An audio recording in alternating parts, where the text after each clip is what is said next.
Hello, good morning sa lahat ng Pilipino at ng Filipino Guerrilla Porters, subscribers and followers. May maganda tayong balita ngayon, ano? Yung isang member of the press corps ay pinapapalitan ng Malacanang dahil alam na, very vocal, very effective bilang isang reporter. Ayaw. Siyempre, normally, hahanapan siya ng butas. Hahanapan ng butas. So, maaaring hanapan ng butas or gawa-gawa nila. Kaya nga sabi ko nga noon, sila, ang Malacanang, ginagamit nilang batas laban sa taong bayan.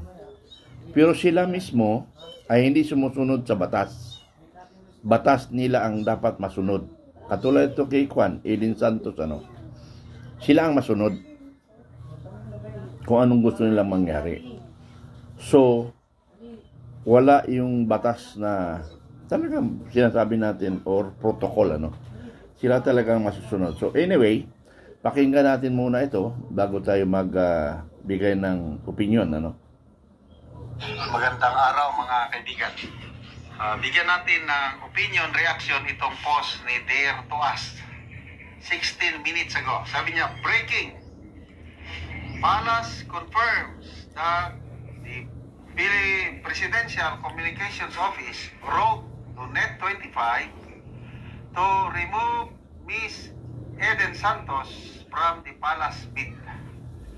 Si Eden Santos po, ito yung matalino, matapang, makulit na reporter na palaging nakakasupalpal kay Jose Claire Castro. So ito na. Basahin natin yung sulat. Pinapatanggal na nila from covering the president. So medyo malilit itong, yan na po yung sulat. Office of the President, Presidential Communications Office, 27 June. So ano bang pizza na ngayon? So last week nito, sulat. Mr.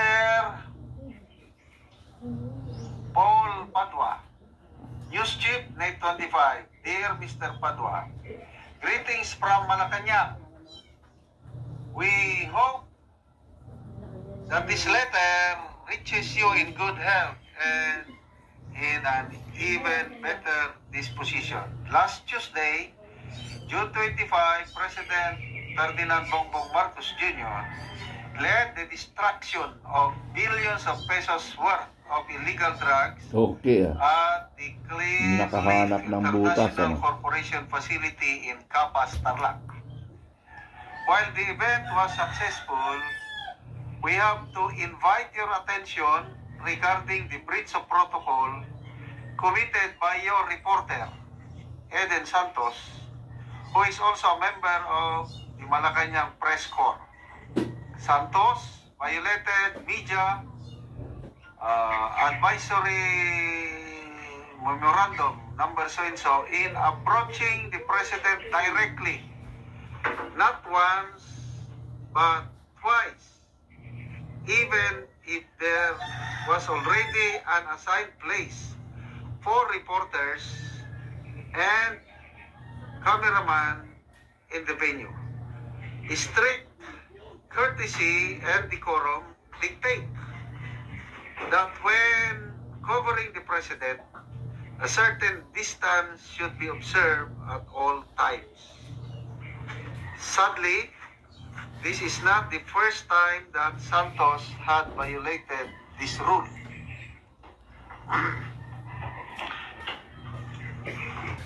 While we recognize the zeal and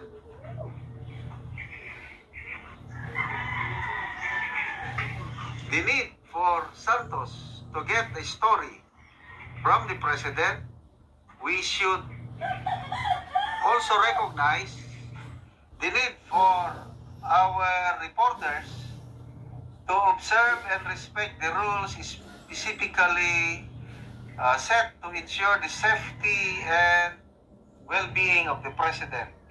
These rules do not only apply to the media covering the president but to all. In this light, we respectfully request that a new reporter be assigned to cover the president and the other government agencies inside Malacanang. Other reporters who were seen and recorded breaching the protocol last Tuesday will also be admonished. Hoping for your favorable response, respectfully yours, yan. Relson Kabatbat, Assistant Secretary for Media Affairs and Relations. Okay? So, malungkot. Hindi na natin matutumayan.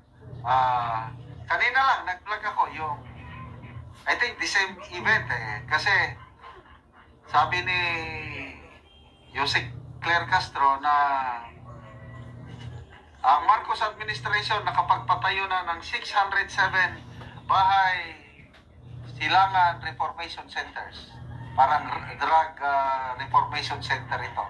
Tinanong siya ni Miss Eden Santos, saang area o anong mga address ng mga bahay silangan reformation center? Nako, walang naisagot si Claire Castro. Sige, kukunin ko, ibibigay ko sa inyo ang address mamaya. Wala, nabulilyaso. Anyway, karapatan ito ng Malacanang. And I believe, papalitan na siya. Sino kayang ipapalit?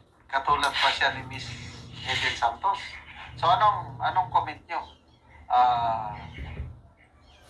Talaga bang dahil sa protocol o talagang napornada na sila kay Miss Eden Santos? Kasi, ang dami namang instances, di ba, mga ambush interview.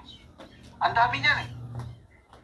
Ang media nakakalapit talaga, nalalapitan. So, bakit dito ngayon na lumapit lang? Ako, naging spokesman din ako ng matagal-tagal dito sa Mindanao. Talagang ang bread and butter ng spokesman, media. So, ganyan din ang presidente. Wala nga siyang spokesman eh. Hindi naman daw siya press briefer lang daw si press briefer si Palace press officer. Walang designated spokesperson si PBBM dahil press briefing lang ang ginagawa niya. So, okay. Normal naman yung magbibigay ako ng opinion,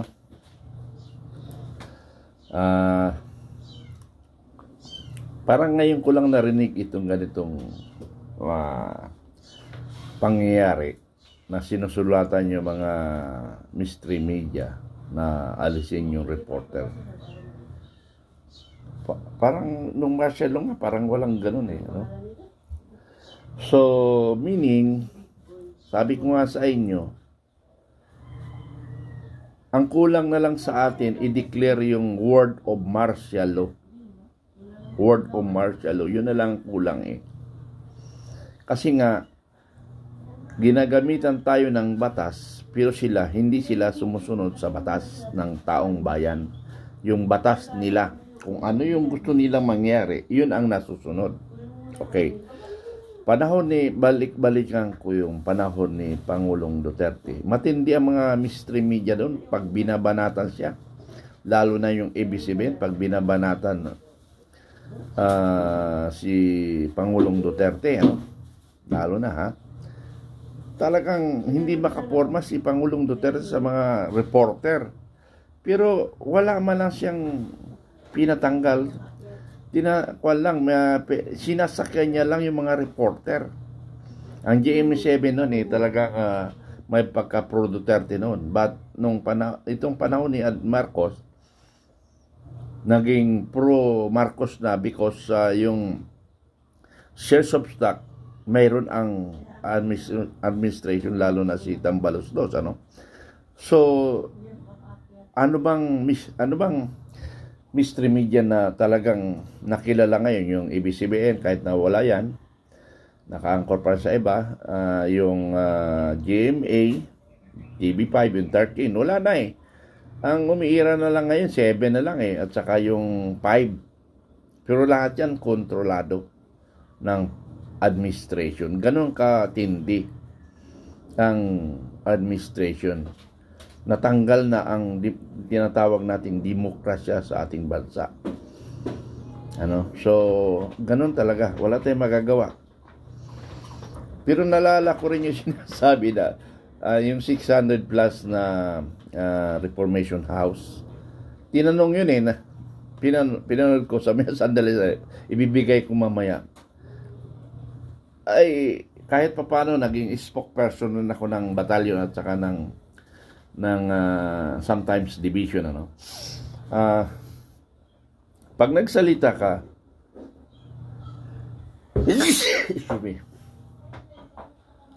you are credible. You are well informed of your dissemination. Kaya mong sagutin anytime. At kaya mong sagutin ang mga pangyayari sa lahat ng mga katanungan. Medyo dumilim, pasensya kayo, medyo dumilim, Okay, yun lang muna. At magandang araw sa lahat, Maraming salamat.